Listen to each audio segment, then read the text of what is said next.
एक लुकमा उठाकर अपनी बीवी को खिला देता है, अपनी बीवी के मुंह में डाल देता है, तो अल्लाह इस पर भी उसको सवाब देता है। दोनों के पास हाथ पैर हैं, दोनों अपने हाथ से खा रहे हैं, लेकिन अल्लाह के नबी ने कहा अगर प्यार और मोहब्बत से कोई शौहर अपनी बीवी को एक लुकमा भी उसके मुंह में रख दे, खिला दे, तो इस पर भी सवाब। आप कोई शख्स इस हदीस पर अमल करते हुए, नबी की इस बात पर अमल करते हुए अपनी बीवी को एक लुकमा खिला दे, तो ये भी इबादत, ये भी सवाब।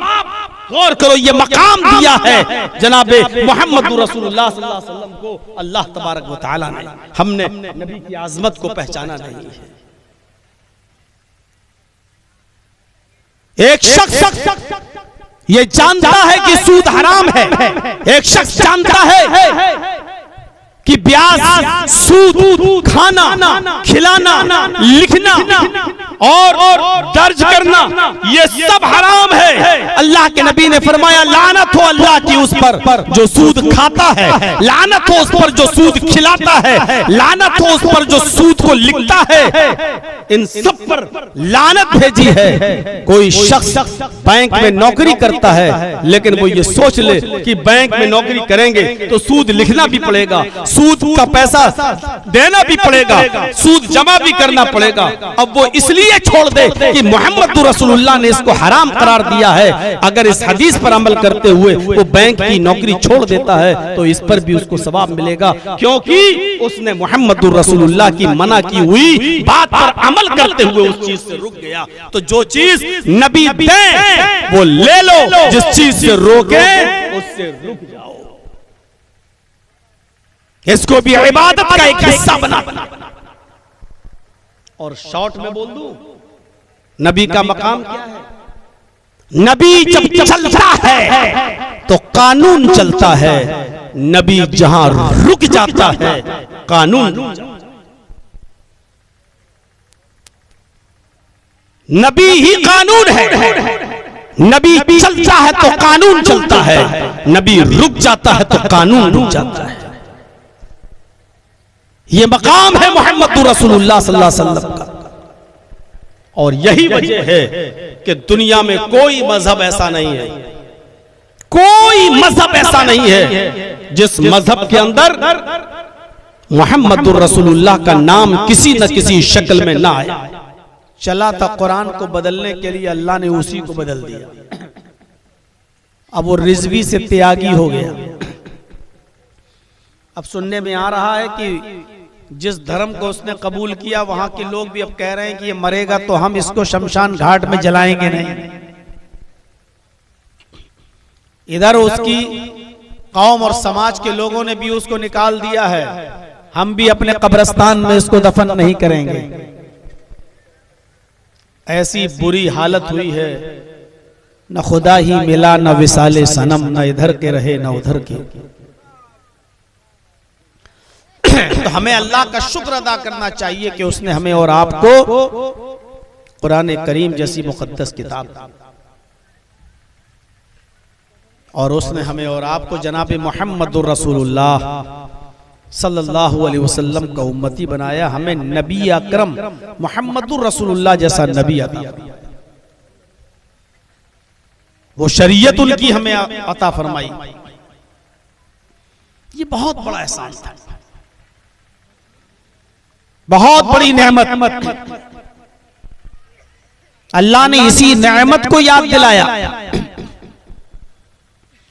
वज़कुरू निअमतल्लाहि अलैकुम इज़ कुंतुम अदाअन फ़अल्लफ़ बैन क़ुलूबिकुम फ़अस्बहतुम बिनिअमतिही इख़वाना। अल्लाह की उस नेमत को याद करो कि तुम आपस में एक दूसरे के दुश्मन थे। मोहम्मद रसूलुल्लाह सल्लल्लाहु अलैहि वसल्लम के आने से पहले, इस्लाम के निफाज से पहले तुम आपस में एक दूसरे के दुश्मन थे, एक दूसरे की जान के प्यासे थे। एक एक रोटी और एक एक गोश्त की बोटी के लिए तुम एक दूसरे की गर्दनें काट दिया करते थे। वज़कुरू निअमतल्लाहि अलैकुम, अल्लाह की उस नेमत को याद करो कि जब तुम आपस में एक दूसरे के दुश्मन थे, एक दूसरे के हरीफ थे, फ़अल्लफ़ बैन क़ुलूबिकुम, तो अल्लाह ने तुम्हारे दिलों में उल्फत डाल दी, अल्लाह ने तुम्हारे दिलों में मोहब्बत पैदा कर दी। फ़अस्बहतुम बिनिअमतिही इख़वाना, तो तुम अल्लाह की उस नेमत से भाई भाई हो गए। यानी मोहम्मदुर रसूलुल्लाह सल्लल्लाहु अलैहि वसल्लम आए तो इस नेमत ने तुम्हें आपस में भाई भाई बनाया, वरना तुम एक दूसरे के दुश्मन थे। कुछ लोगों ने कहा इस नेमत से मुराद इस्लाम है, कुछ लोगों ने कहा इस नेमत से मुराद कुरान है, और कुछ ने कहा इस नेमत से मुराद जनाब मोहम्मदुर रसूलुल्लाह सल्लल्लाहु अलैहि वसल्लम है। मेरे भाइयों, मोहम्मदुर रसूलुल्लाह सल्लल्लाहु अलैहि वसल्लम की तालीमात ने हमें आपस में भाई भाई बना दिया। यही वजह है, आप गौर कीजिए, अल्लाह ने दुनिया में हमें और आपको बहुत सी नेमतें दी हैं, लेकिन किसी भी नेमत पर अल्लाह ने एहसान नहीं जताया। गौर कर लीजिए आप, बहुत सी नेमतें अल्लाह ने हमें और आपको अता फरमाई, लेकिन किसी भी नेमत पर अल्लाह ने एहसान नहीं जताया। ये हवा जो चलती है, हम और आप जिससे जिंदगी पाते हैं, 10 मिनट के लिए अगर रुक जाए तो जिंदगी अजीरन हो जाती है। जिन लोगों ने हवाई जहाज का सफर किया है उनको अच्छी तरीके से मालूम होगा, जब प्लेन में बैठते हैं तो एक एयर होस्टेस आपको इंडिकेट करती है, डायरेक्शन देती है। फिजा में उड़ते हुए अगर आपकी ऑक्सीजन का लेवल कम हो जाए तो ऑक्सीजन मार्क्स अपने आप आपके पैनल से नीचे आ जाएंगे। अच्छी तरीके से अपना नाक और मुंह ढांप कर रखिए और सांस लेते रहिए। आप अंदाजा लगाइए अल्लाह कितनी वाफर मिकदार में हमें और आपको यह हवा देता है, लेकिन अल्लाह ने यह हवा दी हमें और आपकी जिंदगी के लिए, लेकिन एहसान नहीं जताया। मेरे बंदो, बहुत बड़ा एहसान है मेरा, हमने तुम्हें हवा दी, एहसान नहीं जताया। ये पानी जिस मौजूदा दुनिया में हम रहते हैं उससे 3 गुना ज्यादा पानी है। अगर इस दुनिया के 4 हिस्से किए जाएं, पूरी वर्ल्ड के, पूरी दुनिया की, तो सिर्फ खुश्की 1/4 है। 3 गुना पानी है, 4 हिस्सों में सिर्फ 1 हिस्सा खुश्की, 3 गुना पानी। अल्लाह ने इस वाफर मिकदार में हमें और आपको पानी दिया, लेकिन उसने ये नहीं कहा कि मेरे बंदो मैंने तुम्हें पानी दिया, ये मेरा बहुत बड़ा एहसान है तुम्हारे ऊपर। आसमान से बारिश बरसाई जो हमारे खेतों में अनाज पैदा करती है, हमारी मुर्दा जमीन को हरा कर देती है, जिंदगी दे देती है। पूरे 4 महीने बारिश के उसने रख दिए। इतनी कसीर मिकदार में बारिश होती है, लेकिन उस अल्लाह ने कभी नहीं कहा कि मेरे बंदो ये मैंने तुम्हारे ऊपर बहुत बड़ा एहसान किया। ये जमीन बनाई, ये आसमान बनाया, ये सितारे चमकाए, ये चांद दिया, ये सूरज दिया, ये कहकशाएं दी, ये सैयारे बनाए। कभी नहीं कहा क्या है मेरे बंदो मैंने तुम्हारे ऊपर बहुत बड़ा एहसान किया। अल्लाह ने एहसान ही नहीं जताया। पूरा कुरान पढ़ जाइए। लेकिन उसने जब मोहम्मदुर रसूलुल्लाह को आखिरी नबी बनाकर इस दुनिया में भेजा, जब उसने मोहम्मदुर रसूलुल्लाह को पैगंबर बनाकर इस दुनिया में भेजा, तो मोमिनों पर एहसान जताया, ईमान लाने वालों पर एहसान जताया। और फरमाया लक़द मन्नल्लाहु अलल मुमिनीना इज़ बअसा फ़ीहिम रसूला, ये अल्लाह का मोमिनों पर बहुत बड़ा एहसान है कि उसने तुम्हें एक रसूल दिया, मोहम्मद रसूलुल्लाह तुम्हें दिए, पैगंबर तुम्हें दिया, एक नबी तुम्हें दिया, मोहम्मद रसूलुल्लाह को उम्मती बनाया। ये अल्लाह का मोमिनों पर बहुत बड़ा एहसान है।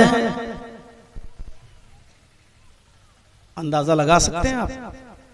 जमीन बनाई तो एहसान नहीं जताया, आसमान बनाया तो एहसान नहीं जताया, चांद सूरज सितारे सैयारे कह किशाएं दी तो एहसान नहीं जताया, बारिश बरसाई तो एहसान नहीं जताया, हवा चलाई तो एहसान नहीं जताया।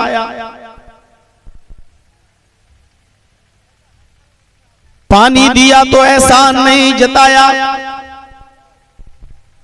लेकिन जब मोहम्मद रसूलुल्लाह को आखिरी नबी बनाया तो एहसान जताया।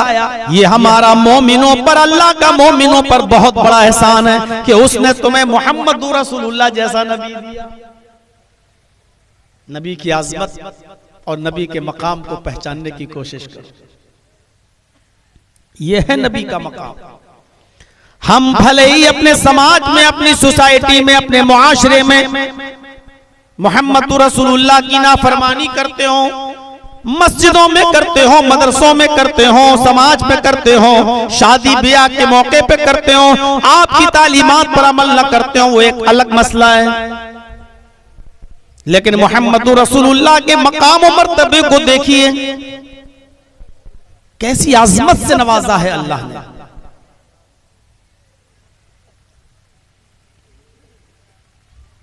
खाने काबा में नमाज पढ़ रहे हैं, खाने काबा में पहली नमाज खाने काबा में अदा कर रहे हैं।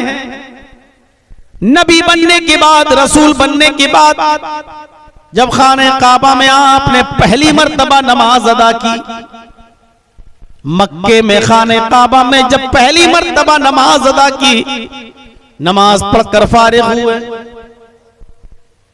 अल्लाह ने कहा ओ मेरे हबीब, ओ मेरे नबी, ओ मेरे महबूब, जिस मस्जिद में आपने नमाज अदा की, जिस मस्जिद में आपने नमाज अदा की, ये अब मामूली मस्जिद नहीं रह गई।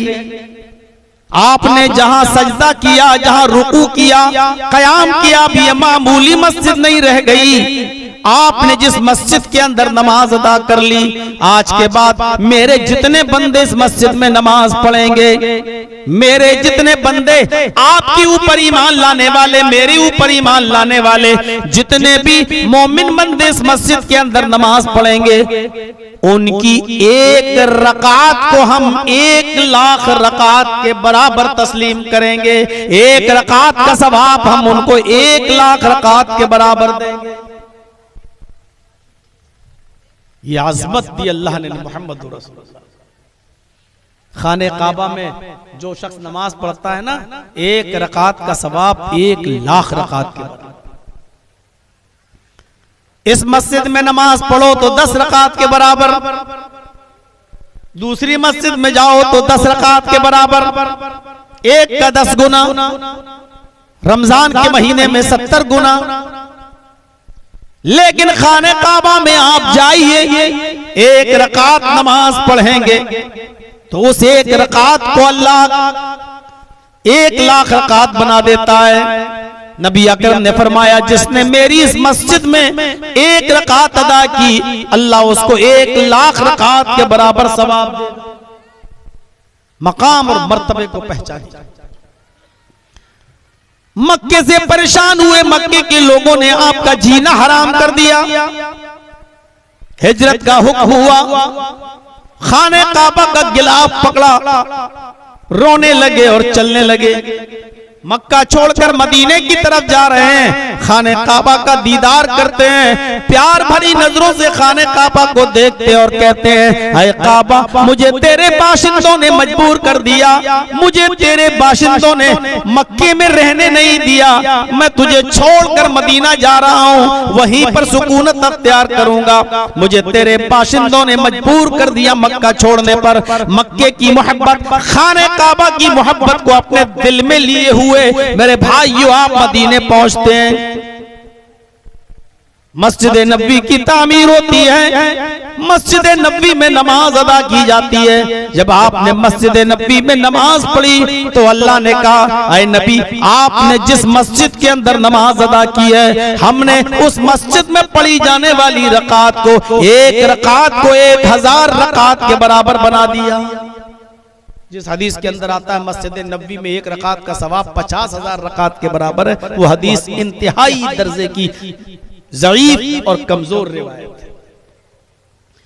मैंने इस मस्जिद में पढ़ी जाने वाली एक रकात को 1000 रकात के बराबर बना दिया। मक्के में एक रकात पढ़ोगे तो 1,00,000 रकात का सवाब, मस्जिद नबवी में मदीना में एक रकात का सवाब 1000 रकात के बराबर। ये मकाम, ये मर्तबा, ये अज़मत अल्लाह ने मुहम्मदुर रसूलुल्लाह को दी। ये हैसियत थी मुहम्मदुर रसूलुल्लाह सल्लल्लाहु अलैहि वसल्लम की। मेरे साथियों जरा गौर करो,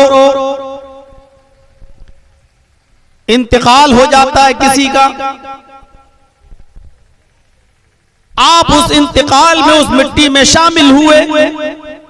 जो लोग हज या उम्रा करने गए होंगे उनको मालूम होगा कि मस्जिद नबवी के साथ एक कब्रिस्तान है जिसको जन्नतुल बकी, बकीउल गरकत कहा जाता है, जहां सहाबाए किराम की कब्रें मौजूद हैं। उस कब्रिस्तान के अंदर अल्लाह के नबी सल्लल्लाहु अलैहि वसल्लम उस मय्यत को दफन करते हैं। आपने उसकी जनाजे की नमाज पढ़ाई, उसको उस कब्रिस्तान में उतारते हैं, मिट्टी देते हैं। अल्लाह ने कहा है मोहम्मद सल्लल्लाहु अलैहि वसल्लम, आपने जिस कब्रिस्तान के अंदर आज मय्यत को दफन किया है, आज के बाद वो आम कब्रिस्तान नहीं है, आज के बाद हमने उसको जन्नतुल बकी बना दिया, बकीउल गरकत बना दिया, वो जन्नतुल बकी बना दिया। मस्जिद नबवी में हुजरे और मिंबर के दरमियान नमाज पढ़ने के बाद थोड़ी देर के लिए आप लेट गए, क्या आपको नींद आ गई? हुजरे और मिंबर के दरमियान आप लेटे और नींद आ गई। जब आंख खुली तो क्या देखते हैं? जिब्रील बैठे हैं। फरमाया, आए मोहम्मद सल्लल्लाहु अलैहि वसल्लम, अल्लाह ने फरमाया मिंबर और हुजरे के दरमियान आप जिस जगह पर आराम फरमाए हैं, आप जहां लेट गए हैं, आप जहां सो गए हैं, अल्लाह ने इस जगह को भी रौज़तुम मिन रियाज़िल जन्नह, जन्नत का बागीचा बना दिया, जन्नत की क्यारी बना दिया। सोचिए तो सही मेरे भाइयों, क्या मकाम है नबी का। और बड़ी आसानी से आज हम नबी के फरामीन को छोड़ देते हैं। शादी हो, ब्याह हो, समाज में बहुत सी बुराइयां हो, कौन है जो आज नबी अकरम सल्लल्लाहु अलैहि वसल्लम की हदीसों पर अमल करता हुआ नजर आता है? कौन है जो कुरान और हदीस के मुताबिक, नबी के इरशादात के मुताबिक अपने मामलात को निपटाता हो?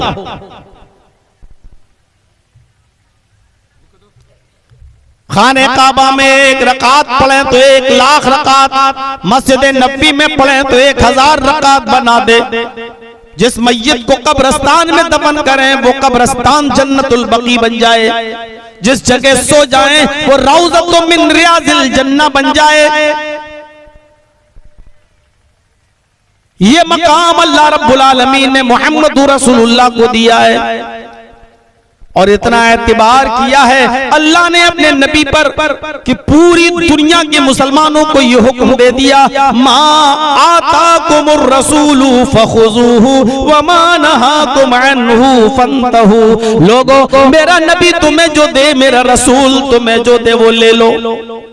अल्लाह ये भी कह सकता था, मेरे बंदो मैं तुम्हें जो दूं वो ले लो, लेकिन अल्लाह ने ये नहीं कहा कि मैं जो दूं वो ले लो। अल्लाह ने कहा, मा आताकुमुर रसूलु फखुज़ूहु, तुम्हें मेरा रसूल मोहम्मद जो दे वो ले लो।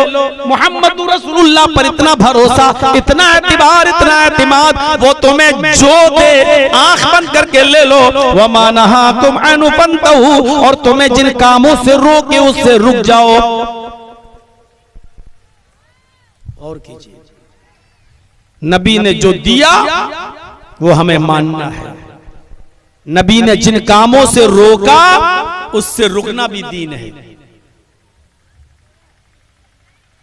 नबी ने जिस काम से रोका, अगर हम उससे रुक रहे तो वो भी दीन है। अब देख लीजिए आप, एक शख्स है, खाना खाने के लिए बैठा है, उसकी बीवी भी उसके साथ बैठ के खाना खा रही है, हाथ इसके भी हैं, हाथ उसके भी हैं, वो अपने हाथ से खाना खा रही है, ये अपने हाथ से खाना खा रहा है। लेकिन अल्लाह के नबी फरमाते हैं, अगर कोई प्यारो मोहब्बत से एक लुकमा उठाकर अपनी बीवी को खिला देता है, अपनी बीवी के मुंह में डाल देता है, तो अल्लाह इस पर भी उसको सवाब देता है। दोनों के पास हाथ पैर हैं, दोनों अपने हाथ से खा रहे हैं, लेकिन अल्लाह के नबी ने कहा, अगर प्यार और मोहब्बत से कोई शौहर अपनी बीवी को एक लुकमा भी उसके मुंह में रख दे, खिला दे, तो इस पर भी सवाब। आप कोई शख्स इस हदीस पर अमल करते हुए, नबी की इस बात पर अमल करते हुए अपनी बीवी को एक लुकमा खिला दे, तो ये भी इबादत, ये भी सवाब। गौर करो, ये मकाम दिया है जनाबे मोहम्मद रसूलुल्लाह सल्लल्लाहु अलैहि वसल्लम को अल्लाह तबारक व तआला ने। हमने नबी की आजमत को पहचाना नहीं है। एक शख्स ये जानता है कि सूद हराम है, एक शख्स जानता है कि ब्याज, सूद, खाना, खिलाना, लिखना और दर्ज करना, ये सब हराम है। अल्लाह के नबी ने फरमाया, लानत हो अल्लाह की उस पर जो सूद खाता है, लानत हो उस पर जो सूद खिलाता है, लानत हो उस पर जो सूद को लिखता है। इन सब पर लानत भेजी है। कोई शख्स बैंक में नौकरी करता है, लेकिन वो ये सोच ले कि बैंक में नौकरी करेंगे तो सूद लिखना भी पड़ेगा, सूद का पैसा देना भी पड़ेगा, सूद जमा भी करना पड़ेगा।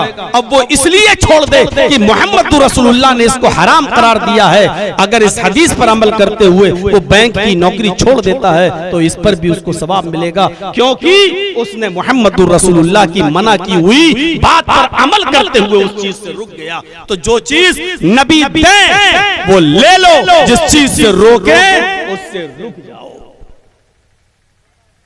इसको भी इबादत का एक हिस्सा बना। और शॉर्ट में बोल दूं, नबी का मकाम क्या है? नबी जब चलता है तो कानून चलता है, नबी जहां रुक जाता है कानून रुक जाता है। नबी ही कानून है। नबी चलता है तो कानून चलता है, नबी रुक जाता है तो कानून रुक जाता है। ये मकाम है मोहम्मद रसूलुल्लाह सल्लल्लाहु अलैहि वसल्लम का। और यही वजह है कि दुनिया में कोई मजहब ऐसा नहीं है, कोई मजहब ऐसा नहीं है जिस मजहब के अंदर मोहम्मद रसूलुल्लाह का नाम किसी न किसी शक्ल में ना आया। किसी न किसी शक्ल में मोहम्मद रसूलुल्लाह का नाम ना आया हो। क्या लिखवाना चाह रहे हैं, क्या है बताइए? हाँ तो आपने पहले बताया, पहले आपको लिख के बताया। जब लोग प्रोग्राम ले रहे थे तो आपने टॉपिक बताया, इश्तिहार में लिखा। मतलब हम हर आदमी के उस पे चलेंगे, ये कहेंगे उस पे बोलो, वो कहेगा उस पे बोलो, वो कहेगा उस पे बोलो। ये तो आपकी कमेटी को तय करना चाहिए ना कि कौन सा टॉपिक पे बुलवाना है।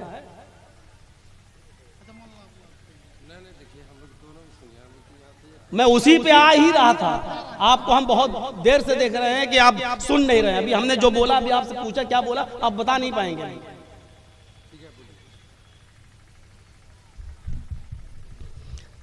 जलसे में जब आप तारीख लें तो टॉपिक उसी वक्त दे दे मौलाना को कि आपको इस पे बोलना है। होना भी चाहिए, हर मौलवी को एक टॉपिक दे दीजिए। अब आप जिस पे बुलवा रहे हैं मैं उसी पे बोलूंगा, चंदा नहीं करूंगा, क्योंकि चंदा करने के लिए हमको नहीं बुलाया गया, हमको सुनने के लिए बुलाया, मैं सुनाने के लिए आया हूं। हर आदमी को हर जलसे में टॉपिक, जहां टॉपिक मिलता है वहां मैं बोलता हूं। कल से मैं पूछ रहा हूं इससे अमीन से, कोई आया कोई टॉपिक, क्या बुलवाना चाह रहे हैं, कहां है, कि हाँ अभी शाम को बताएंगे, अभी आज तक नहीं बताया गया। अभी जो यहाँ अनाउंसर थे, इन्होंने कहा ना कि सीरत पर मोहम्मद रसूलुल्लाह सल्लल्लाहु अलैहि वसल्लम की बात पर हैं अच्छे अंदाज में आप गुफ्तगू करेंगे, तो हमने तो ये समझा कि सीरत पे बुलवाना चाह रहे हैं, तो मैं सीरत पे बोलना शुरू कर दिया। हमको तो बोलो तो अभी सूद पे बोलूं, ब्याज पे बोलूं, मदरसों पे बोलूं, सेक्रेटरी पे बोलूं, कमेटी पे बोलूं, हम बुलवाओ ना किस पे बुलवाना चाहते हो। सबको पता चल जाएगा कि मौलवियों पे बोलूं, किस पे बोलूं, सबको पता चल जाएगा कि कितने पानी में है सब लोग, हम भी और आप भी।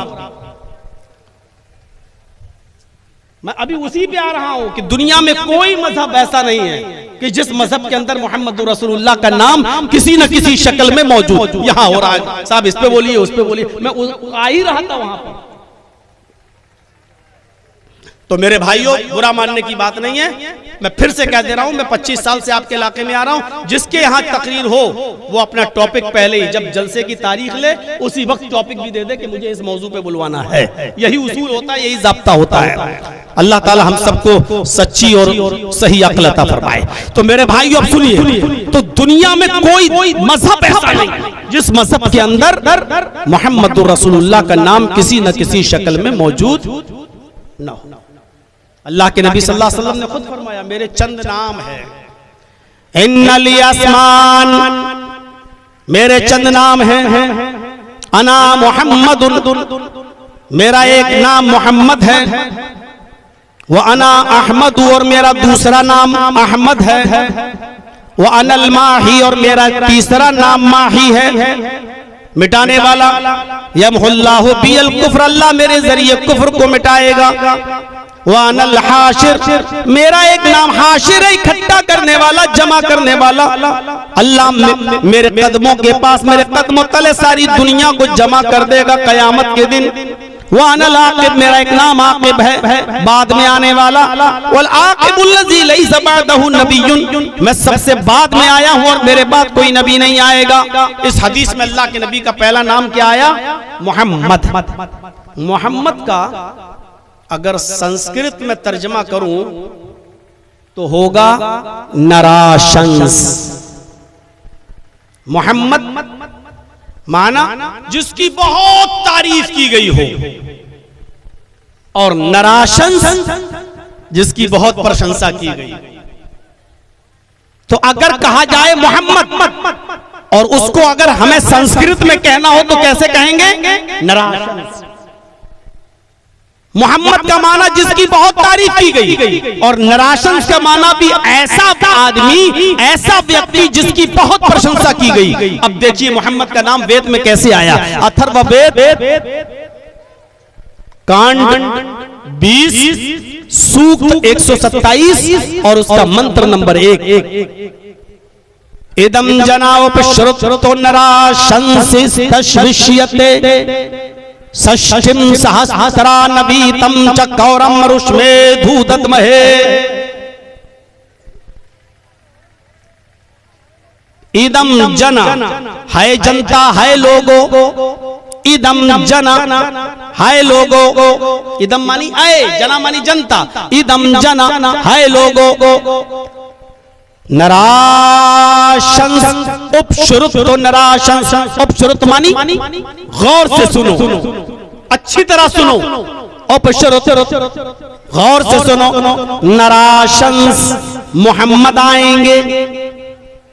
नराशंस एक ऐसा आदमी आएगा जिसकी प्रशंसा होगी, यानी मोहम्मद, उनकी तारीफ होगी, उनकी प्रशंसा इतनी होगी, इतनी होगी, इस तश्विष्यत, पूरे विश्व में उनसे ज्यादा किसी का नाम न लिया जाएगा। इस तश्विष्यत, उनसे ज्यादा किसी का कोई नाम नहीं लिया जाएगा विश्व में, पूरी दुनिया में मोहम्मद से ज्यादा किसी का नाम नहीं लिया जाएगा। ये किसमें है? अथर्ववेद कांड 20 सूक्त 127 का पहला मंत्र है। मोहम्मद का सबसे ज्यादा नाम लिया जाएगा दुनिया में, सबसे ज्यादा मखलूक के अंदर सबसे ज्यादा अगर किसी का नाम लिया जाता है तो वो कौन है? मोहम्मद रसूलुल्लाह सल्लल्लाहु अलैहि वसल्लम। रामचंद्र जी का भी उतना नाम नहीं लिया जाता। राम को बस तब याद किया जाता है जब किसी आदमी को बहुत बड़ी खुशी मिल गई हो, ओह हाय राम, या किसी को बहुत तकलीफ पहुंची हो, मोटरसाइकिल पे जा रहा हो जहेज वाली भिख मंगनी गाड़ी पर और फिसला, गिरा, टांग टूट गई। हाय राम। बस ये है राम को याद किया जाता, बस या तो खुशी में या गमी में। ईसाइयों में चले जाओ तो वो जीसस को तो याद ही नहीं करते, उनको जब तकलीफ पहुंचती है तो कहते ओ माय गॉड। बस वो भी अल्लाह को याद, वो भी तकलीफ में या खुशी में, हर वक्त नहीं। लेकिन मोहम्मदुर रसूलुल्लाह को कितना याद किया जाता है, आप तखय्युल की शाहराह पर सवार होकर सोचिए। इस वक्त मेरी घड़ी में 1:27 हो चुका है रात का, 1:27। इस वक्त भी कहीं ना कहीं दुनिया के किसी न किसी कोने में इशा की अजान हो रही होगी, और कहीं फजर की हो रही होगी, कहीं ज़ोहर की हो रही होगी, कहीं असर की हो रही होगी, कहीं मगरिब की हो रही होगी इस वक्त। और वहां नाम लिया जा रहा होगा, अशहदु अन्ना मुहम्मदर रसूलुल्लाह। इंसाइक्लोपीडिया ऑफ ब्रिटानिका का क्रिश्चियन राइटर अपनी किताब के अंदर लिखता है, एक सेकंड भी ऐसा नहीं जाता जिस सेकंड के अंदर मोहम्मद का नाम नहीं लिया जाता। मिनट नहीं, एक सेकंड भी ऐसा नहीं जाता जिस सेकंड में मोहम्मदुर रसूलुल्लाह का नाम न लिया जाता हो। आप सुबह उठिए, अजान सुनेंगे, मस्जिद में जाइए, वुजू बनाएंगे, क्या पढ़ेंगे? बिस्मिल्लाह। वुजू बनाकर फारिग होइए, क्या दुआ पढ़ेंगे? अशहदु अल्ला इलाहा इल्लल्लाह व अशहदु अन्ना मुहम्मदन अब्दुहु व रसूलुहु। अशहदु अन्ना मुहम्मदन अब्दुहु व रसूलुहु। आपको मोहम्मद का नाम लेना पड़ेगा। मेरे भाइयों, अल्लाह ने ऐसा इंतजाम कर दिया है कि दुनिया में सबसे ज्यादा इंसानियत में, मखलूक में मोहम्मद का सल्लल्लाहु अलैहि वसल्लम का नाम लिया जाए। अजान में सबसे ज्यादा नबी का नाम, वुजू में अल्लाह का नाम, तो वुजू के बाद की दुआ में मुहम्मदुर रसूलुल्लाह का नाम। अजान खत्म होती है ला इलाहा इल्लल्लाह पर, अजान के बाद की दुआ में मुहम्मदुर रसूलुल्लाह का नाम। अल्लाहुम्मा रब्ब हाज़िहि दावति ताम्मा वस्सलातिल क़ाइमा आति मुहम्मदनिल वसीला वल फजीला, आति मुहम्मदनिल वसीला, मुहम्मदुर रसूलुल्लाह का नाम। नमाज पढ़ने खड़े हो जाइए, अल्लाहु अकबर, अल्लाह का नाम। लेकिन सलाम फेरने से पहले आपको तहियात में मुहम्मदुर रसूलुल्लाह का नाम लेना पड़ेगा। अशहदु अन्ना मुहम्मदन अब्दुहु व रसूलुहु, अल्लाहुम्मा सल्लि अला मुहम्मद, अल्लाहुम्मा बारिक अला मुहम्मद। ये नाम लेना पड़ेगा मेरे भाइयों। सबसे ज्यादा नाम मुहम्मदुर रसूलुल्लाह सल्लल्लाहु अलैहि वसल्लम का, और मोहम्मद का नाम भी आया है वेदों में, मोहम्मद का नाम भी आया वेदों में। मोहम्मद ऐसे ही आया है, अज्ञान हेतु किरत मोहमदान्धिकारम नाशम विधायम हितदोदयते विवेका। श्रीमद् भागवत महान पुराण स्कंद 12 अध्याय 2 मंत्र नंबर 16। अज्ञान हेतु किरत, बहुत ज्यादा जिहालत होगी मोहम्मद के आने से पहले। मोहम्मद आएंगे, मोहम्मदान्धिकारम नाशम, मोहम्मद अंधेरे को नाश कर देंगे। मोहम्मदान्धिकारम नाशम, मोहम्मद के आने के बाद अंधेरा मिट जाएगा। मुहम्मदुर रसूलुल्लाह के आने से पहले कितना अंधेरा था। मोहम्मद आएंगे तो इल्म की ज्योति लेकर आएंगे, इल्म का दीपक लेकर आएंगे, इल्म का दीपक। अल्लाह ताला ने कुरान की पहली आयतें जो मुहम्मदुर रसूलुल्लाह पर उतारी हैं, वो इल्म की ज्योति है, इल्म का दीपक है। इक़रा बिस्मि रब्बिकल लज़ी खलक़, खलक़ल इंसान मिन अलक़। सबसे पहले गारे हिरा में मुहम्मदुर रसूलुल्लाह को नमाज का हुक्म नहीं दिया जा रहा है, रोजा रखने का हुक्म नहीं दिया जा रहा है, ज़कात देने का हुक्म नहीं दिया जा रहा है, हज करने का हुक्म नहीं दिया जा रहा है। सबसे पहले हुक्म दिया जा रहा, पढ़ो, इक़रा बिस्मि रब्बिकल लज़ी खलक़। सबसे पहले इल्म की बात बताई जा रही है। इसी तरफ इशारा है, मोहम्मद के आने से पहले जिहालत होगी, अंधकार होगा। अज्ञानता होगी, मोहम्मद इल्म का दीपक लेकर आएंगे, यानी कुरान लेकर आएंगे। अल्लाह के नबी सल्लल्लाहु अलैहि वसल्लम कुरान की ज्योति लेकर आए, फिर अंधेरे को नाश कर देंगे। मोहम्मदांधिकारम नाशम, मोहम्मद अंधेरे को नाश कर देंगे। इतना अंधेरा था अरब की सरजमीन पर, अरब की धरती पर कि लोग शराब इतनी पिया करते थे कि शराब के नशे में वो अपनी बीवी और बेटी में अंतर नहीं कर पाते थे। वो कभी कभी शराब इतनी पी लिया करते थे कि बीवी के बजाय वो अपनी बेटी का हाथ पकड़ लिया करते थे। जुआ इतना खेला करते थे कि जुए में रकम हार गए तो मकान लगा दिया, और मकान भी जुए में हार गए तो बीवी जुए में लगा दी, और बीवी भी जुए में हार गए तो अपनी 16, 17, 18 साल की बेटी जुए में लगा दी। जब बेटी भी हार जाते तब वो मानते कि अब मैं हार गया हूं। मेरे भाइयों, अभी चाय वाले को मना करो, चलो हटो, अब कोई चाय नहीं बेचेगा। अब मेरा मूड बन गया है तो अच्छा है, हट जाओ। आज तुम्हें मंत्र सुनना, मंत्र ही सुनाएंगे आज। अब जलसा छोड़ दो, कुरान और हदीस का नाम लेकर करना। अब जलसा में खुदा कुरान और हदीस की जरूरत नहीं है, अब जलसे में मंत्र की जरूरत है। इसलिए अब इसका नाम रख दो भजन कथा, जलसा मत रखा करो अब इसका नाम। आजकल जलसे के साथ साथ मेरे भाइयों कुरान और हदीस की जरूरत है। हमारा मुआशरा कहां जा रहा है? हमारी लड़कियां आज गैर मुसलमानों के साथ आज निकाह कर रही हैं, शादियां कर रही हैं। आप जाइए और हालात देखिए। सिर्फ महाराष्ट्र के अंदर, महाराष्ट्र में 3 लाख मुसलमान लड़कियों ने कोर्ट के अंदर एप्लीकेशन दे रखी है कि मैं 17 साल की हूं, जब 18 साल की होंगी तो मैं राम प्रकाश फला से मैं अपनी शादी करूंगी। मेरा बाप और मेरा भाई इंटरफियर करेगा, लेकिन उस वक्त उसकी बात न मानी जाए। आज जरूरत थी इन तमाम चीजों पर बोलने की, लेकिन आपको कुरान और हदीस नहीं सुनना है, आपको वेद और रामायण सुनना है। सुनिए वेद और रामायण, कथा सुनना है तो सुनिए वेद और रामायण और कथा।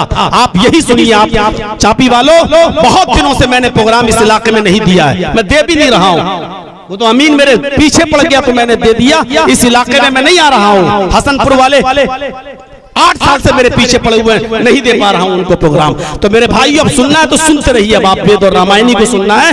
शराब इतनी पी जाती थी, जुआ इतना खेला जाता था कि उनकी बेटियां तक जुए में मेरे भाइयों हारी जाती थी। तब भी फैसला नहीं, जब बेटी भी हार गया तब कहता था अब मैं हार गया हूं। सुनिए, जिना इतना होता था, जिनाकारी कि जिस लड़की से शादी करके कोई लाया, बुखारी पढ़िए किताबों बदिल वही किताबों निकाह, जमाने जाहिलियत के निकाह, जब वो शादी करके लाता था तो उससे खुद हम बिस्तरी नहीं करता था। बीवी मेरी शादी करके मैं लाया हूं, लेकिन वो नौजवान सुहाग रात नहीं बनाता था उसके साथ, किसी दोस्त को दे देता था कि जाओ इसको ले जाओ, रखो अपने पास। जब ये तुमसे प्रेग्नेंट हो जाए, हामिला हो जाए, तब तुम इसको मेरे पास लेकर आना, तब मैं इसको अपनी बीवी बनाऊंगा। गौर करो, इतनी जिहालत थी अरब की सरजमीन पर, इतना अंधेरा था अरब की सरजमीन पर। इससे भी ज्यादा अंधेरा ये था कि खाने काबा का जब औरतें तवाफ करती थी तो नंगी होकर करती थी, एक कपड़े का तार उनके जिस्म पर नहीं होता था। कमा वलदत उम्मुहा, जैसे किसी की मां ने उसको आज ही पैदा किया, जैसे उस बच्चे के जिस्म पर कपड़ा नहीं होता था, वैसे ही मेरे भाइयों इस औरत के जिस्म पर कपड़ा नहीं। पढ़िए रहीकुल मखतूम मौलाना सफीउर रहमान साहब मुबारकपुरी रहमतुल्लाह अलैह की, औरत को कपड़ा पहनकर तवाफ करने का अधिकार नहीं था, उसको कपड़ा नहीं पहनने दिया जाता था, वो नंगी और बरहना होकर तवाफ करती थी। ऐसे माहौल में मुहम्मदुर रसूलुल्लाह नबी बनकर आए, ऐसे माहौल में नबी बनकर आए। अंधकारम नाशम, अंधेरे को नाश कर दिया, शराब को हराम करार दिया तो शराब नालियों में बहने लगी मदीने की। इतना शराब जब हराम करार दिया तो शराब नालियों में बहने लगी, नालियों के अंदर। शराब को जब हराम करार दिया, जिनाकारी रोक दी, औरत को इतना बड़ा हक अदा कर दिया, इतना बड़ा अधिकार दे दिया कि अगर बेटा मर जाए तो बेटे की वरासत से माँ को हक मिलेगा, भाई मर जाए तो भाई की वरासत से बहन को हक मिलेगा। गौर कीजिए आप, भाई की विरासत से बहन को हक मिलेगा, शौहर मर जाए तो शौहर की विरासत से बीवी को हक मिलेगा। इतना ज्यादा आपने औरत को अधिकार दे दिया, इतना ज्यादा हक दे दिया। आपने औरत को सम्मान से जीने का अधिकार दिया है, सम्मान से जीने का अधिकार दिया है। ये अरब के अंधेरे को नाश कर दिया है, अंधेरे को मिटा दिया है। जुआ मिट गया, शराब नोशी खत्म हो गई, बेपर्दगी खत्म हो गई और यानियत खत्म हो गई। औरतें जो खाने काबा का नंगी होकर तवाफ किया करती थी, उन औरतों को पैसा बापर्दा बना दिया कि उनके चेहरों को भी, उनके गालों को भी आसमान की निगाहें भी देखने के लिए तरस गई। और ऐसा पर्दा नाफिज किया कि आप पर्दे के अहकाम को बता रहे हैं, पर्दा लोगों में बयान कर रहे हैं। तो एक औरत उठती है और कहती है, ऐ अल्लाह के नबी, देवर से भी पर्दा करूं? अराइतल हमुआ, या रसूल अल्लाह, क्या मैं देवर से भी पर्दा करूं? आपने फरमाया, देवर तो भाभी के लिए मौत है, देवर तो भाभी के लिए मौत है। आपने देवर से पर्दे को जरूरी करार दे दिया। अलहम के अंदर देवर भी आता है, अलहम के अंदर जीजा भी आता है। यानी कोई भाभी अपने देवर के साथ सफर नहीं कर सकती और कोई साली अपने जीजा के साथ सफर नहीं कर सकती। भाभी अपने देवर के साथ बैठ के खाना नहीं खा सकती और साली अपने जीजा के साथ बैठ के खाना नहीं खा सकती। भाभी अपने देवर की मोटरसाइकिल पर भी न ससुराल जा सकती है, न मायके जा सकती है। साली भी अपने जीजा की बाइक पर बैठकर ना स्कूल जा सकती है, ना जलसे में आ सकती है। ऐसा पर्दा नाफिज किया है। हमारे मुआशरे में अगर चल रहा है तो चल रहा है, मुआशरा जिम्मेदार है, कुरान और हदीस इसकी जिम्मेदार नहीं है। बहुत डिबेटें उठती हैं चैनलों पर, इस्लाम ने औरत पर पर्दा, चार दीवारी, हिजाब, बुर्का, कितनी डिबेटें होती हैं। अरे धर्म के आधार पर डिबेट करो ना। मुझे बताओ दुनिया का कौन सा धर्म ऐसा है कि जो औरत को खुला हुआ घूमने की परमिशन देता है? हिंदू धर्म भी नहीं देता है, हिंदू धर्म भी नहीं। रामचंद्र जी की पत्नी सीता का जब हरण हुआ और रावण लेके जब फरार हो गया, तो रामचंद्र जी ने हनुमान और लक्ष्मण को भेजा कि जाओ मेरी पत्नी सीता को तलाश करो। वाल्मीकि रामायण उठाकर देखिए, सीता जी को तलाश करने के लिए हनुमान गए और रामचंद्र जी के छोटे भाई लक्ष्मण भी सीता जी को तलाश करने के लिए निकले। सीता जी बड़ी चालाक थी, कहीं दुपट्टा फेंक गई, आगे बढ़ी तो चप्पल फेंक गई, और आगे बढ़ी तो हाथ का कंगना फेंक गई, कहीं और आगे बढ़ी तो कुछ और फेंक गई, फेंक के चली गई, ताकि मुझे जो लोग ढूंढने आए, तलाश करने आए, वो हमारी फेंकी हुई चीजों को देखकर पता लगा लेंगे कि रावण हमको यहीं से लेकर गया है। हनुमान को सबसे पहले दुपट्टा मिला। हे लक्ष्मण, ये दुपट्टा किसका है? लक्ष्मण ने कहा, ये तो मेरी भाभी पहनती थी। हाँ, इसी रास्ते से लेके गया। और आगे बढ़े, जब और आगे बढ़े तो क्या देखते हैं, कंगना मिला। पूछा, है लक्ष्मण, ये कंगना किसका है? कहा, ये मेरी भाभी सीता जी का है, मैंने देखा है मेरी भाभी ये कंगना अपने हाथ में पहनती थी। कहा, इसी रास्ते से लेकर गया है। और आगे बढ़ी, चप्पल मिली। है लक्ष्मण, ये चप्पल किसकी है? लक्ष्मण ने कहा, ये चप्पल भी मेरी भाभी पहनती थी, इसका मतलब इसी रास्ते से गई हैं। बहुत सी चीजें मिली, सब पहचान ली, और लास्ट में सीता जी की नथुनी मिली। सीता जी की नथुनी। इसी भारत में रहता हूं, डंके की चोट पे कहता हूं, गलत किस्सा हो तो कोई भी आदमी मुझ पर केस कर सकता है, पूरी आजादी है, और सही हो तो मान लो। मेरे भाइयों, नथुनी मिली तो हनुमान जी ने कहा, ये नथुनी किसकी है? लक्ष्मण ने उस नथुनी को अपने हाथ में लिया और हाथ में लेने के बाद कहने लगे, हनुमान जी, ये नथुनी नहीं पहचान पा रहा हूं किसकी है। कहा, सारी चीजें जब सीता जी की हैं तो नथुनी भी होगी। का हो सकता है, लेकिन मैं कंफर्म नहीं हूं कि ये नथुनी भी मेरी भाभी की है। कहा कि सारी चीजें पहचान गए, फिर ये नथुनी क्यों नहीं पहचान पाए? सीता जी, लक्ष्मण ने कहा कि मेरी भाभी ये नाक में पहनती होंगी ना, ये नथुनी तो नाक में पहनने की चीज है, मेरी भाभी इसे नाक में पहनती होंगी। और आज तक मैंने अपनी भाभी का चेहरा ही नहीं देखा, वो मेरे भाई राम की पत्नी है, मैं क्यों देखूं? राम की पत्नी का चेहरा मैं क्यों देखूं? वो मेरी भाई की पत्नी है, मैं कौन होता हूं उसका चेहरा देखने वाला? पूरी वाल्मीकि की रामायण पढ़ डालो मेरे भाइयों। लक्ष्मण ने पूरी जिंदगी में कभी भी अपने राम बड़े भाई राम की पत्नी सीता का चेहरा नहीं देखा। ये हिंदू धर्म के अंदर लिखा है कि राम की पत्नी सीता का चेहरा राम के छोटे भाई लक्ष्मण ने भी नहीं देखा। यही तो हदीस कहती है, यही तो इस्लाम कहता है, अलहमुल मौत, देवर तो भाभी के लिए मौत है। ऐसे समझ में नहीं आएगा मौत।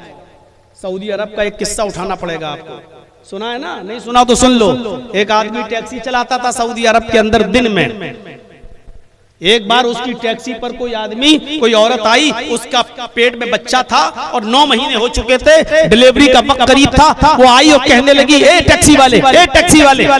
उसने कहा जी देखिए मुझे दर्द हो रहा है और डिलीवरी का वक्त करीब है, जल्दी चलो किसी हॉस्पिटल में। उसने कहा बैठो बैठो बैठो। उसने बिठाया और हॉस्पिटल ले गया।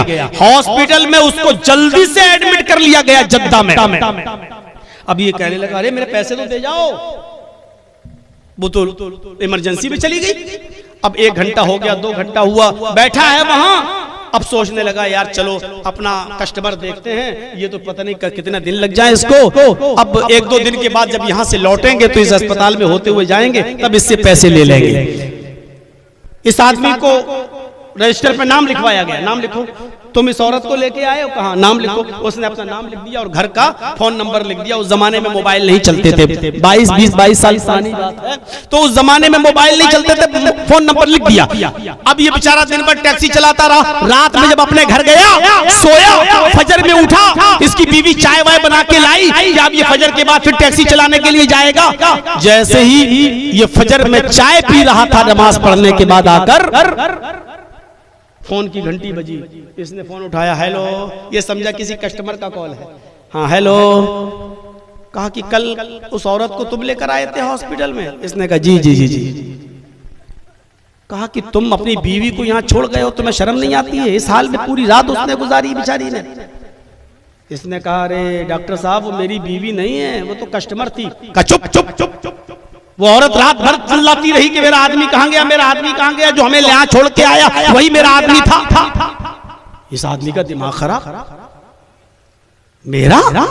कहे डॉक्टर अच्छा हुआ ये फोन मैंने उठाया, कहीं मेरी बीवी ने उठाया होता तो यही कयामत बर्पा हो जाती। कहा यहाँ आ रहे हो कि नहीं आ रहे हो? नहीं तो अभी पुलिस तुम्हारे घर भेजता हूँ। ये इंडियन लोग बड़े बदमाश होते हैं। अब बच्चा अच्छा सब हो गया, जब पैदा हो गया तो कहने लगे तुम्हारा बच्चा हुआ है, जल्दी आओ अपने बच्चे को ले जाओ यहाँ से। इसने कहा मैं आ रहा हूं लेकिन बच्चा मेरा नहीं है। ये हॉस्पिटल में उस औरत को चाटते हुए कहता, बेगैरत, शर्म नहीं आई? मैंने तेरे साथ इंसाफ किया, इंसानियत की से आया, तुझे यहाँ छोड़ा और तूने मेरे ऊपर नाम लगा दिया है बच्चा। कहती अरे तुम्हें क्या हो गया भाई? गुस्सा गर्मी हर मियां बीवी में होती है, मेरी थोड़ी सी बात पे आप नाराज हो गए। वो रोने लगे। अरे घर की बात घर में निपटा लेंगे, अभी तो इस बच्चे को लेके चलो ना। तेरा दिमाग ठीक है? डॉक्टर ने कहा चलो उठाओ बच्चे को लेके चलो, जाओ यहाँ से, दूसरा मरीज आएगा, बेड खाली करो।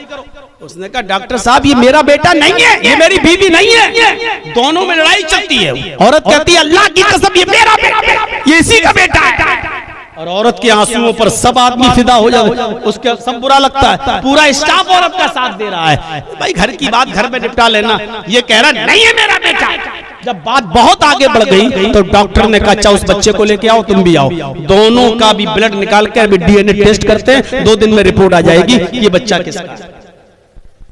जैसे ही ब्लड निकालने के लिए डॉक्टर ने सिरिंज अंदर लगाई, औरत चीख के कहती है डॉक्टर साहब मशीनें कभी कभी गलत रिपोर्ट दे देती हैं। डॉक्टर अभी आदमी चिल्लाया चुप चुप चुप, मशीनें गलत रिपोर्ट देती है, अब तेरी पोल खुलेगी। कहा नहीं मैं नहीं मान सकती, मशीनें भी कभी कभी गलत रिपोर्ट दे देती हैं। डॉक्टर ने उसको समझाया नहीं नहीं मशीन कभी गलत नहीं बोलेगी, जो रिपोर्ट होगी वो सामने आ जाएगी, 2 दिन के बाद आना, ये औरत भी यहीं पर है, तुम 2 दिन के बाद आना, रिपोर्ट आ जाएगी। 2 दिन के बाद ये फिर गया, खुश था, डीएनए टेस्ट मेरा हो गया है, वो बच्चा मेरा थोड़ी निकलेगा, मेरा है ही नहीं। जब 2 दिन के बाद जब ये वहां गया तो डॉक्टर ने कहा तुम सच्चे हो, ये बच्चा तुम्हारा नहीं है, ये औरत झूठी है, आप जा सकते हो। औरत ने इसका गिरबान पकड़ लिया। डॉक्टर साहब मैंने कहा था ना कि मशीनें कभी कभी गलत रिपोर्ट दे देती हैं। अल्लाह की कसम ये इसी का बच्चा, मैं कहां जाऊंगी? डॉक्टर ने कहा मेरी बहन ये बच्चा इसका नहीं है, डीएनए टेस्ट से साबित हो चुका ये बच्चा इसका नहीं है। कहा मशीनें गलत रिपोर्ट देती हैं कभी कभी। डॉक्टर ने कहा नहीं भाई रिपोर्ट बाहर से होके आई है, बिल्कुल सही है। औरत उसके पैरों पे गिर पड़ी, ये तेरा बच्चा है तू लेके जा। डॉक्टर ने उसको उठाया और कहा मेरी बहन तुम क्यों नहीं समझ रही हो, इसकी रिपोर्ट आई है, ये तो जिंदगी में कभी बाप बन ही नहीं सकता, ये तो बाप बनने के लायक नहीं है। तुम कहती हो कि इसका बेटा, ये तो बाप ही नहीं बन सकता कभी जिंदगी में। अब इसका दिमाग खराब। इसने कहा हे डॉक्टर क्या कह रहा है, मेरे 6 बच्चे हैं और तू कह रहा है कि मैं बाप नहीं बन सकता? मेरे घर आकर देख मेरे 6 बच्चे। डॉक्टर कहता ऐसा केस मेरी जिंदगी में कभी नहीं आया। अब औरत कहती मैंने कहा था ना कि गलत रिपोर्ट कभी कभी मशीन दे देती है। अभी आदमी चीखते हुए कहता चुप चुप चुप, ये तो सही है रिपोर्ट कि ये बच्चा मेरा नहीं है, लेकिन ये रिपोर्ट गलत है कि मैं बाप नहीं बन सकता, मैं तो 6 बच्चों का बाप हूं। डॉक्टर ने फाइल उसको पकड़ाई, पकड़ चल भाग, मुझे नहीं मालूम, घर में पता लगा ये बच्चे किसके हैं, चल भाग। अब वो टैक्सी में बैठा, फाइल अंदर रखी और गाड़ी चलाई और गाड़ी में बैठ के कहता है अगर ये रिपोर्ट सही है मैं बाप नहीं बन सकता तो ये मेरी खेती पे हल चलाया किसने, मेरे खेत को फिर जोता किसने। अब ये बड़ा परेशान, सीधे घर गया और चप्पल से अपनी बीवी को मारने लगा। दिन में ही तोड़ तोड़ तोड़, कुछ नहीं सुन रहा है। वो कह रही क्या हुआ? इसने 20-25 जूते चप्पल मारे, फिर पूछा ये बता कि ये बच्चे किसके हैं? वो कहती आपको क्या हो गया है, आप मेरे ऊपर डाय उठाए शक्कर। उसने फिर चप्पल उठाई, ये सुन ये बच्चे मेरे नहीं है। तब औरत कहती है कि हाँ सुनिए मुझे मारो नहीं, तुम तो इतने बौखलाए हुए जान से मेरी ले लोगे, ये सच है कि ये बच्चे तुम्हारे नहीं हैं। कहा ये तो मुझे मालूम हो गया कि ये बच्चे मेरे नहीं हैं, ये बता ये फल है किसका, किसके बच्चे? तो उसने कहा कि आपके छोटे भाई के। आप दिन में टैक्सी चलाते हैं, रात में सोते हैं, वो रात में टैक्सी चलाता है, दिन भर यही रहता है।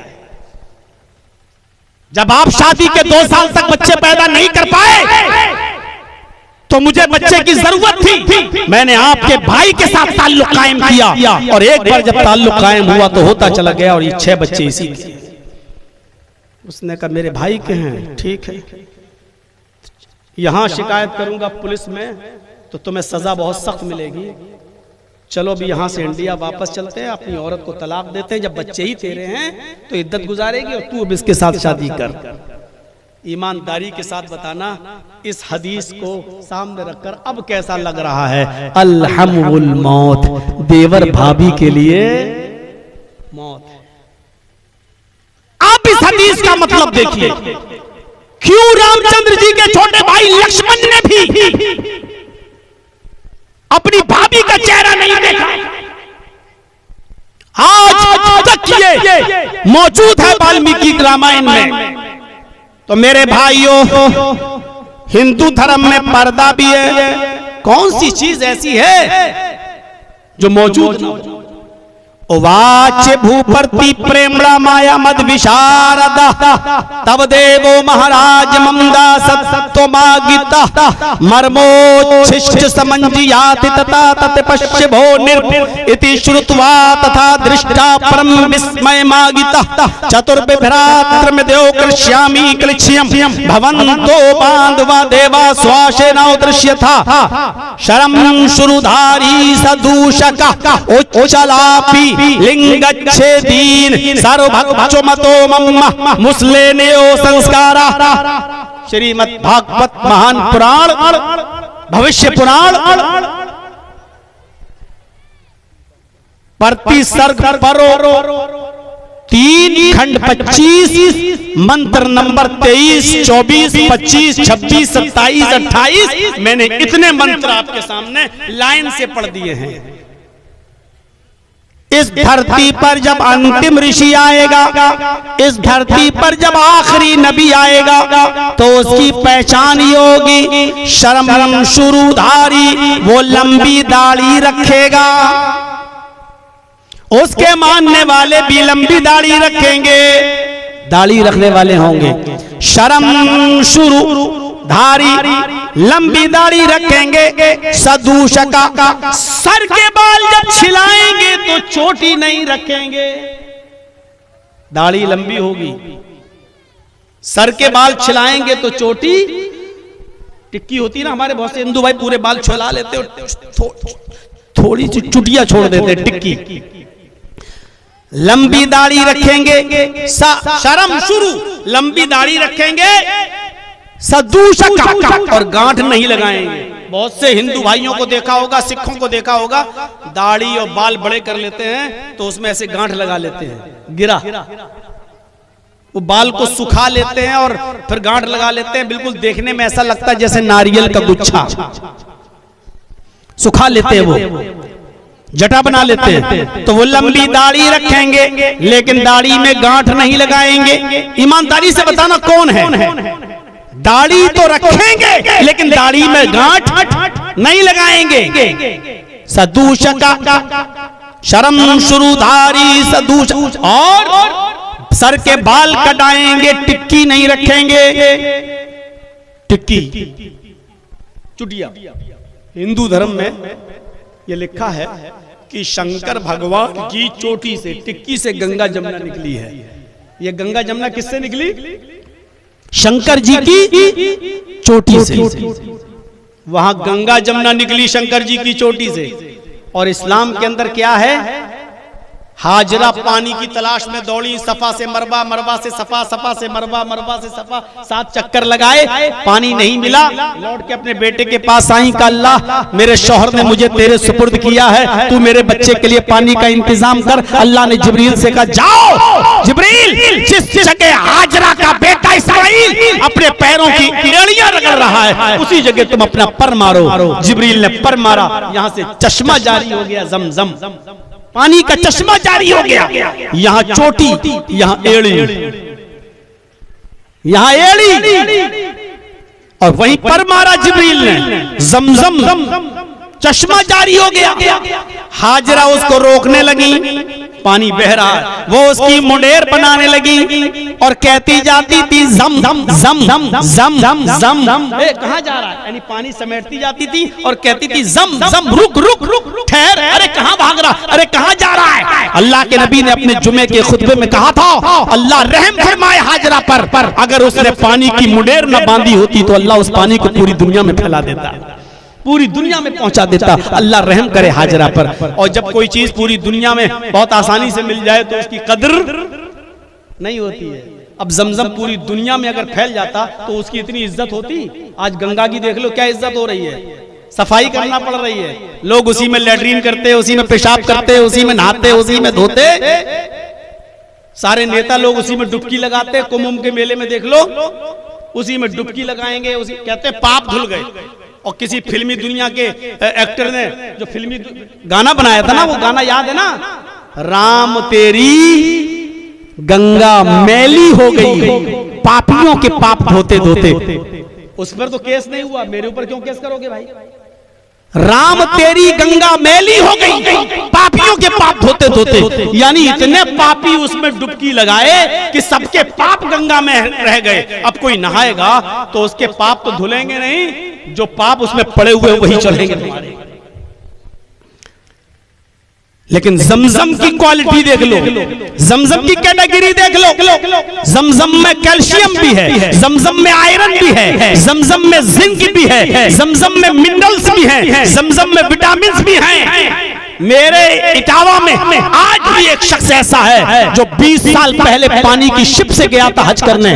20 साल के बाद वो इंतकाल कर गया, लेकिन उसके घर में 20 साल पुराना जमजम का पानी एक कट्टी में आज भी रखा हुआ है, आज भी फ्रिज में नहीं रखा, वो पानी आज भी रखा है। उसके बच्चे कभी कभी एक दो ढक्कन के पी लेते हैं और बीमार को उसी में एक जग पानी में एक ढक्कन मिलाया और दे देते हैं। 20 साल के बाद भी वो पानी न तो कीड़े पड़े, न सड़ा, न बदबू दिया। आज भी वो पानी 20 साल पहले जैसा था, आज भी वो पानी उसी शक्ल में मौजूद है। ये जमजम की कैटेगरी, ये जमजम की क्वालिटी है। शर्म शुरुधारी सदूशका, वो लंबी दाढ़ी रखेंगे लेकिन गांठ नहीं लगाएंगे। वो सर के बाल जब छिलाएंगे तो चोटी नहीं रखेंगे। उच्चालापी, ऊंचे स्वर में आलाप करेंगे।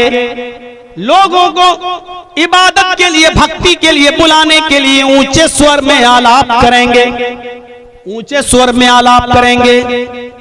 मंदिरों में ऊंचे स्वर में आलाप नहीं किया जाता है, मंदिर में घंटा बजाया जाता है, घंटा। लेकिन ऊंचे स्वर में आलाप क्या हुआ? अल्लाहु अकबर, अल्लाहु अकबर, ये है आलाप। अर्थात वो आजान देने वाले होंगे। अल्लोपनिषद में आजान भी लिखी हुई है। वो आजान कैसे देंगे? ऊंचे स्वर में आलाप कैसे करेंगे? अस्मल्लाम इल्लल्लाह मित्रा वरोड़ो इल्लल्लाह इल्लल्लाह मोहम्मद रसूल रकबरस से अस्मल्लाम इल्लल्ले मित्रा वरोड़ो इल्लल्ले इल्लल्लाह, यह अल्लोपनिषद में लिखा हुआ है। अस्मल्लाम इल्लल्लाह मित्रा वरोड़ो इल्लल्लाह, अल्लाहु अकबर की बिगड़ी हुई शक्ल। मोहम्मद रसूल रकबरस से अस्मल्लाम, अशहदु अन्ना मुहम्मदर रसूलुल्लाह की बिगड़ी हुई शक्ल। इल्लल्ले मित्रा वरोड़ो इल्लल्ले इल्लल्लाह, अशहदु अल्ला इलाहा इल्लल्लाह की बिगड़ी हुई शक्ल। यानी अर्थात वो आजान देने वाले होंगे। ओचालापी, ऊंचे स्वर में वो आलाप करेंगे, ऊंचे स्वर में वो आजान देने वाले होंगे। लिंगच्छेदीन, खतना कराने वाले होंगे। अंतिम ऋषि के मानने वाले, आखिरी नबी के मानने वाले खतना कराने वाले होंगे। खतना, हमारे हिंदू भाई खतना नहीं कराते, बल्कि हम लोगों को और उल्टा कटुआ बोलते हैं। एक आदमी कहने लगा, मौलाना जी, ईश्वर ने, अल्लाह ने जैसे पैदा किया वैसे ही रहना चाहिए, आप उस चीज को बिगाड़ क्यों देते हैं? खतना क्यों कर देते हैं? ऐसे ही आप दाढ़ी क्यों रखते हैं? ईश्वर ने जब पैदा किया था तो चिकने थे, तो बाद में जो चीज निकले उसको हटा देना चाहिए, वो फजूल चीज है। ट्रेन में सफर करो, बड़ा मजा आता है। कभी कभी ऐसी भैंसें मिल जाती हैं।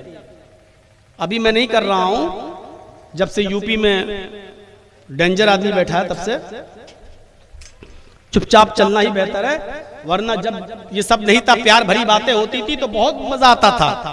तो हमने उनसे कहा, पंडित जी बिल्कुल ऐसे ही रहिएगा, बाद में जो चीज निकले उसको काट के फेंक देना चाहिए। आप जो ये बोल रहे हो नहीं दाढ़ी के ऊपर हम लोगों की, आप इस पे कायम रहिएगा। कहने लगा क्या? बिल्कुल। हमने कहा माँ बहन बेटियां हैं कि नहीं तुम्हारी?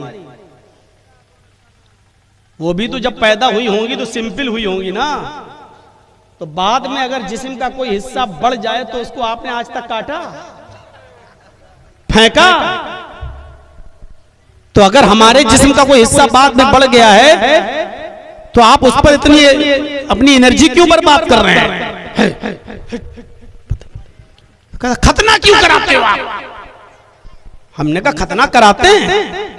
क्यों? का जब ईश्वर को खतना ही पसंद था तो खतने वाला ही इंसान पैदा करता। मैंने कहा पंडित जी इतना मत बिगड़िए, खतना तो सबसे पहले आपके यहाँ शंकर जी ने करवाया। पागल किसने किया? मैंने कहा ब्रह्मा जी ने किया। आपके यहाँ ब्रह्मा, विष्णु और शिव, तीन लोग हैं ना, ब्रह्मा विष्णु शिव। तो हमने कहा ब्रह्मा ब्रह्मांड का बनाने वाला, विष्णु पालने वाला, शिव मारने वाला।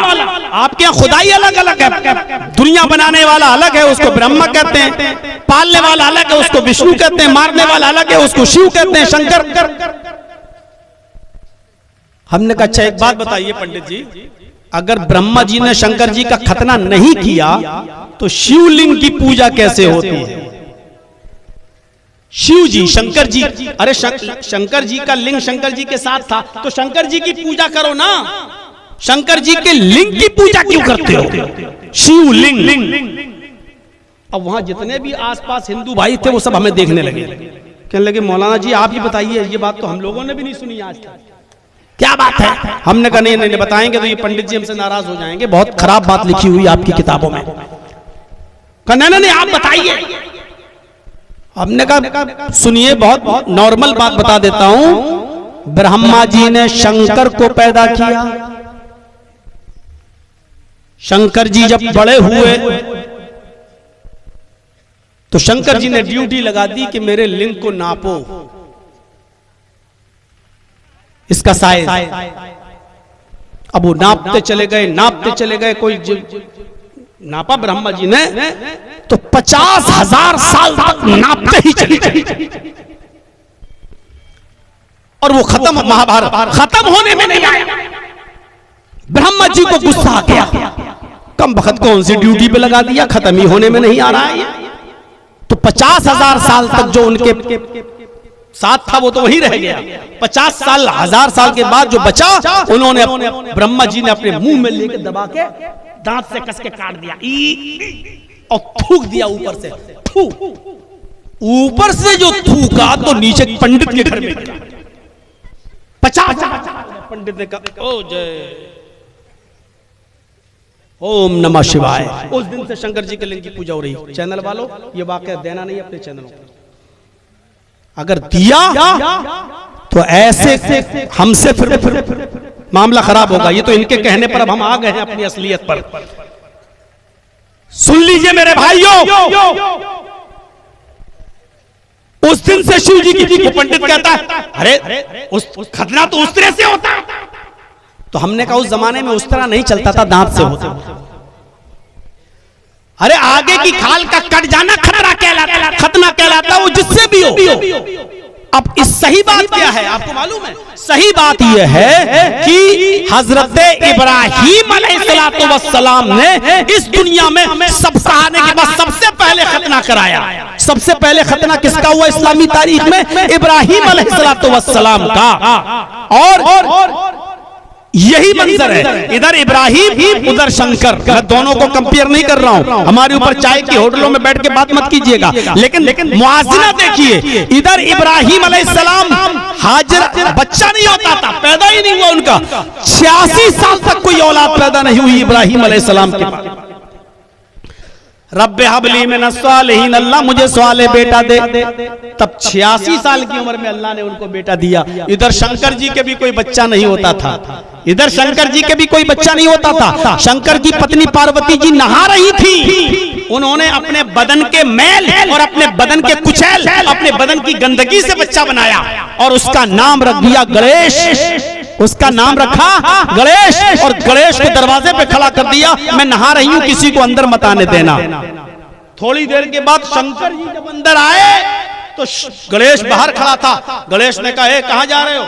शंकर ने कहा ये तो हमारा घर है। शंकर जी ने कहा ये तो हमारा घर है। गणेश ने कहा अंदर तो मेरी माँ है पार्वती जी, मैं उनका बेटा हूँ, मैंने तो आपको नहीं देखा है, मेरी माँ की परमिशन नहीं है कि आपको अंदर जाने दें, आप कैसे कह रहे हैं कि ये मेरा घर है? शंकर जी ने कहा कि ये तेरा घर है? अरे पार्वती मेरी पत्नी है, मेरा कोई बेटा नहीं है। पार्वती कह रही है, तुम कह रहे हो कि मेरी माँ अंदर नहा रही है?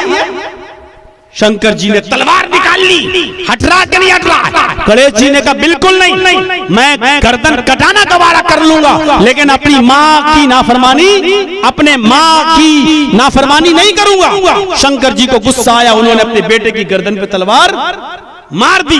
गर्दन कट के कहां गिरी आज तक नहीं पता चला कि वो कहां गई। आज तक नहीं पता चला। गर्दन कट गई, शंकर जी अंदर घुसे, पार्वती जी ने तलवार में लगा हुआ खून देखा, कहा ये क्या किया? कहा बाहर जो लड़का खड़ा था उसको मार दिया, अंदर नहीं आने दे रहा था। कहा वो मेरा बेटा था। शंकर जी ने कहा मेरा तो कोई बेटा नहीं, अरे आज ही तो मैंने उसको अपने बदन के मैलों कुचैल से बनाया था। कहा ओ मुझे नहीं मालूम था। कहा मेरे बेटे को जिंदा करो, किसी तरीके से जिंदा करो, मैं नहीं जानती हूँ। शंकर का काम तो मारने का था, जिंदा तो कर नहीं सकते थे। अब पूरी दुनिया में गर्दन ढूंढी, गर्दन नहीं मिली। रास्ते से एक हाथी आ रहा था। शंकर जी ने कहा पार्वती गर्दन तो नहीं मिल रही है, अगर इस हाथी का सूंड काट के गणेश के लगा दें और गणेश जिंदा हो जाए तो चलेगा? पार्वती जी ने कहा कुछ भी करो, मेरे बेटे को जिंदा करो। तब उन्होंने एक हाथी को गर्दन काटी और गणेश जी के लगाई, गणेश जी जिंदा हो गए। अब गौर कीजिए, यहाँ इब्राहिम को बेटा नहीं हो रहा, बेटी नहीं हो रही है, रब्बे हबली मिनस सालिहीन। उधर शंकर को बच्चा नहीं हो रहा है, उधर शंकर ने अपने बेटे की गर्दन उड़ाई, इधर इब्राहिम अलैहिस्सलाम ने भी अपने बेटे इस्माइल की गर्दन पर छुरी चलाई। मुआज़ना देखिए आप, इधर इब्राहिम अलैहिस्सलाम ने अपने बेटे इस्माइल की गर्दन पे छुरी चलाई, वहां गर्दन कट गई, यहां गर्दन नहीं कटी। उधर शंकर ने गणेश की जिंदगी को बचाने के लिए हाथी का सूंड काटा और लगाया। इधर अल्लाह ने इस्माइल की जगह पर जन्नत से दुम्बा उतारा, इधर दुम्बा कट रहा है, इधर दुम्बा ज़िबा हो रहा है, उधर हाथी की गर्दन काटी जा रही है। इधर इब्राहिम है, उधर शंकर है, इधर पार्वती है, उधर हाजरा है। मेरे भाई जो जरा गौर कीजिए आप, इधर शंकर जी गर्दन पे छुरी काट रहे हैं, इधर इब्राहिम छुरी चला रहे हैं, उधर हाथी कट रहा है, इधर दुम्बा कट रहा है। ये मुआज़ना है, पढ़िए आप किताबों को। और सबसे पहला खतना किसका हुआ? इब्राहिम अलैहिस्सलातु वस्सलाम का। इधर भी किसका खतना है? शंकर जी का, यानी शिवलिंग की पूजा हो रही है। असल खतना ये था। लिंग अच्छे दिन वो खतना कराने वाले होंगे, अंतिम ऋषि के मानने वाले खतना कराने वाले होंगे।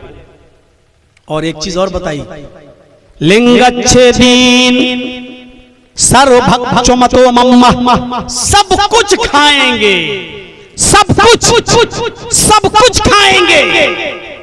मांसाहारी भी होंगे और शाकाहारी भी होंगे, लेकिन हर जानवर का गोश्त नहीं खाएंगे। कौन से जानवर खाएंगे वो भी लिख दिया। बिना कौलन च पश्वशते शाम, उनके यहाँ उस वक्त तक कोई जानवर हलाल नहीं होगा, शुद्ध नहीं होगा, जब तक उसके ऊपर कौल यानी मंत्र नहीं पढ़ लिया जाएगा, यानी बिस्मिल्लाह अल्लाहु अकबर कहकर वो जानवर को ज़िबा करेंगे। किसी ने हमसे पूछा था, मौलाना साहब क्या जानवर पर बिस्मिल्लाह अल्लाहु अकबर पढ़ने से हलाल हो जाता है? मैं समझ नहीं पाया। मैंने कहा जी। कहा बिस्मिल्लाह में इतनी ताकत है? मैंने कहा जी अल्लाह का कलाम है। कहा अच्छा, तो इसका मतलब यह है कि जिंदा बकरा जिंदा भैंस हलाल है या हराम? मैं फंस गया। मैंने कहा यार ये तो फंसा रहा मुझे। मैंने कहा हलाल है। कहा जिंदा बकरा जिंदा भैंस जब हलाल है तो बिस्मिल्लाह कहने की जरूरत क्या है? हमने कहा यार ये तो फंसा रहा है। अगर मैंने कह दिया हराम है तो अब भी फंसाएगा ये, और कह दिया हलाल है तब भी फंसाएगा ये। तो मैंने कुछ दिमाग में सोचा, मैंने कहा ये तो हराम है। मैंने इस नजर से कहा कि जिंदा बकरे का अगर आप चाहें 1 किलो गोश्त काट लें और पकाएं तो नहीं पका सकते जब तक आप उसको इस्लामी तरीके पर ज़िबा नहीं करोगे। एक भैंस खड़ी है, आप उसका 1 किलो गोश्त काट के अगर पकाएंगे तो आपके लिए हराम है। नहीं, तो मैंने इस नजरिए को सामने रखते हुए कह दिया अरे जिंदा बकरा जिंदा भैंस तो हराम है। तो उसने कहा फिर हलाल कैसे हो गया? मैंने कहा उस पर छुरी चलाई, बिस्मिल्लाह अल्लाहु अकबर पढ़ा, हलाल हो गया। कहने लगा इसका मतलब यह है कि हराम जानवर पर छुरी चलाई जाए बिस्मिल्लाह पढ़ के तो हलाल हो जाता है। मैंने कहा जी बिस्मिल्लाह में इतनी ताकत है, हराम जानवर को हलाल कर देती है। मैंने समझ गया ये क्या कहना चाहता है। मैंने कहा हाँ। कहा अच्छा, तो सुअर पर, गधे पर, कुत्ते पर भी बिस्मिल्लाह अल्लाहु अकबर पढ़कर अगर छुरी चलाई जाए तो वो भी हलाल हो जाएगा? मैंने कहा नहीं। बोला अच्छा 1000 मरतबा पढ़ लो बिस्मिल्लाह अल्लाहु अकबर तो? मैंने कहा 1 लाख भी बार पढ़ लो तो भी हलाल नहीं होगा। क्यों? बिस्मिल्लाह अल्लाहू अकबर से जब हराम जानवर हलाल हो जाता है तो गधा कुत्ता सुअर क्यों नहीं होता? इसको भी कर लो। उसकी बीवी पास में बैठी हुई थी। मैंने कहा ये आपकी बीवी है कि कोई और, भगा के तो नहीं लाए? कहता चुप चुप चुप, शादी किया हूं मैंने, फेरे लगे हैं। मैंने कहा ये किसी की माँ बहन बेटी कुछ तो होगी। कहा मेरी बीवी है, किसी की बेटी भी है। मैंने कहा मंत्र पढ़े गए होंगे, ओम भूर्भुवः स्वाहा कृत्र स्वाहा मंगलम स्वाहा, सब पढ़ा गया होगा। कहने लगा हाँ। 7 फेरे लगे होंगे। कहा? मैंने कहा इन फेरे लगने से पहले आपकी पत्नी आपके ऊपर हलाल थी या हराम? कहने लगा हराम थी। हमने कहा उसके साथ उठना बैठना लेटना सोना जागना खाना पीना क्या था? का सब अशुद्ध, सब हराम था। निकाह से पहले, फेरों से पहले, मंत्र से पहले वो अशुद्ध थी, हराम थी। हमने कहा फिर ये हराम औरत हलाल कैसे हो गई? कहने लगा मंत्र पढ़ा गया हलाल हो गई। मैंने कहा अगर यही मंत्र तुम्हारी माँ बहन और बेटी पर पढ़ा जाए तो क्या वो भी हलाल हो जाएगी? ए मौलवी चुप चुप, माँ बहन बेटी तक नहीं जाने का। मैंने कहा मैं जान ही रहा हूं, मैं एक मिसाल दे रहा हूं। अगर यही मंत्र माँ बहन बेटी पर पढ़े जाए तो हलाल हो जाएगी? कहने लगा नहीं। हमने कहा 1000 मर्तबा पढ़े जाए तो?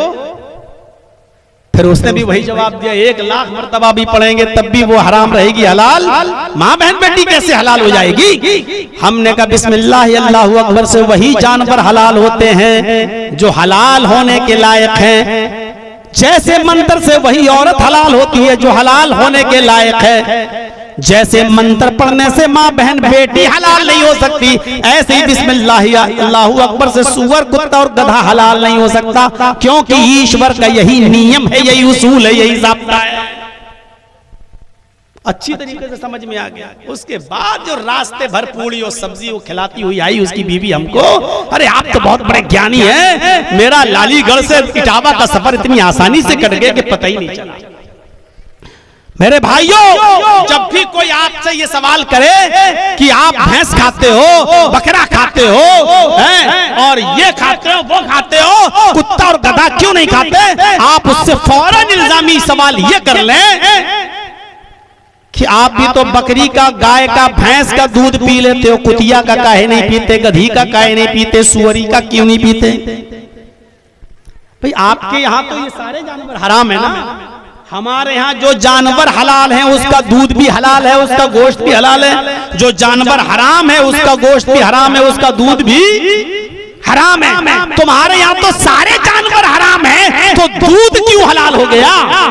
और उन्हीं जानवरों का दूध तुम क्यों पीते हो जिनको हम खाते हैं? मुसलमान बकरी खाता तुम उसका दूध पीते हो, मुसलमान भैंस खाता तुम उसका दूध पीते हो। गाय का नाम हम किसी मसलहत से नहीं ले रहे हैं, क्योंकि सिर्फ बिहार और बंगाल तक हम सीमित नहीं हैं, और ये चैनल वाले अपने हरामी पने से बाज आएंगे नहीं। ये अपना सुअर पना दिखाकर ही मानेंगे, क्योंकि इनके चैनल को व्यूज चाहिए। इसलिए मैं मसलहतन नाम नहीं ले रहा हूं। हम उसका दूध गोश्त खाते हैं तो दूध भी पीते हैं। आप मुझे बताइए, जिन जानवरों का हम गोश्त खाते हैं और दूध पीते हैं, आप भी उन्हीं जानवरों का दूध क्यों पीते हो? मुसलमान कुत्ता नहीं खाता, आप कुतिया का दूध क्यों नहीं पीते? मुसलमान सुअर नहीं खाता, आप सुअरी का दूध क्यों नहीं पीते? मुसलमान गधा नहीं खाता, आप गधी का दूध क्यों नहीं पीते? कुछ तो छुपी चीजें हैं। ये सारे जानवर आपके यहां पर भी हलाल हैं, लेकिन मैं आपको मशवरा दूंगा मत खाइए, वरना इतना महंगा हो जाएगा कि गरीब मुसलमान खरीद ही नहीं पाएगा बेचारा। अभी भी लखनऊ चले जाओ, दिल्ली चले जाओ, मंगल के दिन मुसलमान अपनी होटलों को बंद रखते हैं। मैंने पूछा मंगल से क्या ताल्लुक है? बोले हमारी होटलें मुसलमानों से थोड़ी चल रही हैं, हमारी होटलें तो गैर मुस्लिम भाइयों से चल रही हैं। मंगल को हम मक्खी मारते हैं, कोई आता ही नहीं है। जितने भी खाने वाले लोग हैं, मुसलमान तो सिर्फ बदनाम है। गाय के मामले में सबसे बड़ा बीफ का एक्सपोर्ट करने वाला बीजेपी का नेता सबसे ज्यादा गाय का गोश्त विदेशों में भेजने वाला बीजेपी का नेता। मुसलमान तो सिर्फ बदनाम है। खाने में आप चले जाइए, लखनऊ के अलीगंज में आ जाइए, बड़ी बड़ी होटलें जहाँ वहां चले जाइए, मंगल को इन लोगों को होटलें बंद करना पड़ती हैं, इसलिए कि हिंदू भाई मंगल के दिन नहीं खाता है, वो मंगल के दिन का एहतराम करता है, इसलिए मुसलमानों को भी अपनी होटलें बंद करना पड़ती हैं। फिर भी हम बदनाम हैं, फिर भी हम बदनाम हैं। मेरे भाइयों सोचिए, क्या गालिंग अच्छे दीन सर्वभक्षो मतो मम्मा, वो सब कुछ खाएंगे, मांसाहारी भी होंगे और शाकाहारी भी होंगे, लेकिन हर जानवर का गोश्त नहीं खाएंगे, वो वही जानवर खाएंगे जिस पर कौल यानी मंत्र पढ़ लिया गया होगा, बिस्मिल्लाह अल्लाहु अकबर पढ़ा जाएगा, वही जानवर खाएंगे। मुस्लिम नेओ संस्कारा, ये लोग कौन लोग? दाढ़ी रखने वाले, गांठ न लगाने वाले, बाल छिलाने वाले और चोटी न रखने वाले, अजान देने वाले, खतना कराने वाले और सारा गोश्त सब्जी और हलाल जानवरों का गोश्त खाने वाले जब इस दुनिया में आएंगे, मुस्लिम नेओ संस्कारा, हिंदू भाइयों ये भी तुम्हारी किताबों में लिखा हुआ है, मुस्लिम नेओ संस्कारा, दुनिया इनको मुसलमान के नाम से जानेगी, इनको दुनिया मुसलमान के नाम से याद करेगी, यानी इनकी जात मुसलमान की होगी। मुस्लिम नेओ संस्कारा, इनको मुसलमान कहा जा रहा होगा। आज भी मेरी घड़ी में 2:17 हो गए हैं, आज की तारीख में भी अब ये 13 तारीख नहीं बल्कि 14 तारीख लग चुकी है, 14 तारीख के रात के 2:17 पर भी ये शब्द भविष्य पुराण के अंदर लिखे हुए हैं। अगर न लिखे हुए हों तो किसी भी चौराहे पर ले जाकर मौलाना जर्जीस की गर्दन उड़ा देना, मैं पहले ही एग्रीमेंट बना दूंगा कि कोई दोषी नहीं होगा।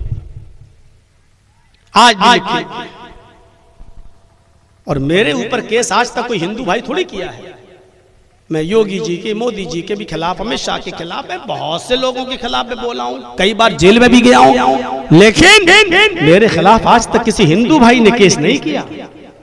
मेरे ऊपर जितने भी केस किए हैं वो हमारे बिरादरान ने किए हैं, हमारे मुसलमान भाइयों ने किए, दूसरों ने थोड़ी किए हैं, हमारे अपनों ने किए हैं। तो मेरे भाइयों, ये नाम अज्ञान हेतु कृत मोहम्मदान दिकारम नाशम, मोहम्मद नाम भी आ गया, अहमद नाम भी है, वेद हामिद पुरुष महानिमादित प्रस्तात, अहमद नाम का एक आदमी जन्म लेगा, अहमद पुरुष महानिमादित, इतना महान पुरुष होगा कि उसके बराबर कोई दूसरा नहीं होगा। वरुण तपस्या, अल्लाह का बहुत ज्यादा नाम लेगा। मोहम्मद रसूलुल्लाह से ज्यादा अल्लाह का किसी ने नाम लिया?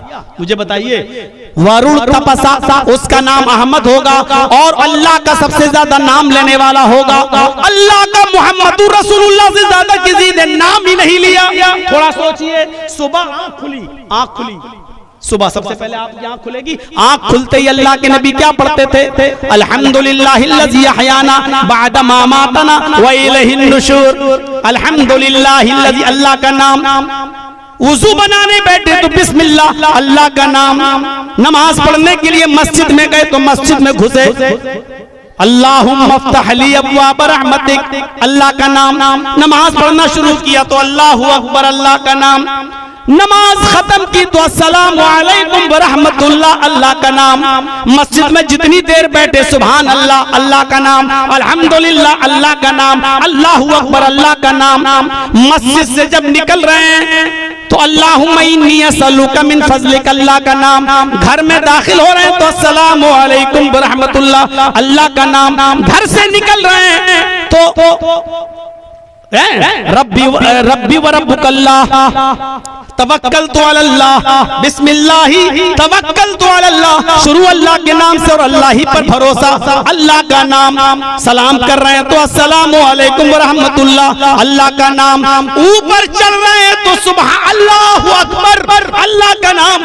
ऊपर नीचे उतर रहे हैं तो सुभान अल्लाह, अल्लाह का नाम। कपड़ा पहन रहे हैं तो अल्लाह का नाम, सीख रहे हैं तो अल्हम्दुलिल्लाह, अल्लाह का नाम। खाना खाने बैठ रहे हैं तो बिस्मिल्लाह अल्लाह का नाम, यहाँ तक कि लेटरीन में और पेशाब करने के लिए जा रहे हैं तो उधर भी अल्लाहुम्मा इन्नी अऊज़ु बिका मिनल खुबुसी वल खबाइस, अल्लाह का नाम। यहाँ तक कि अपनी बीवी के पास आराम कर रहे हैं और बीवी से मुलाकात की जरूरत पेश आ रही है तो हम बिस्तरी के मौके पर भी अल्लाह का नाम, अल्लाहुम्मा जन्निबना शैतान व जन्निब शैतानी मा रज़क़तना, अल्लाह का नाम। सोकर उठे थे तो अल्लाह का नाम, अब बिस्तर पे सोने जा रहे हैं तो अल्लाह का नाम, अल्लाहुम्मा बिस्मिका अमूतु व अहया। उठने से लेकर सोने तक पूरी 16 घंटे 18 घंटे की पूरी जिंदगी में 1 मिनट भी अल्लाह के नाम को भुलाया नहीं है। अल्लाह का नाम लिया वह उड़ता बसा, अल्लाह का सबसे ज्यादा नाम लेने वाला होगा प्रस्ताव। कृष्ण जी कह रहे हैं जब वो आ जाए तो उसी की कुटिया में चले जाना,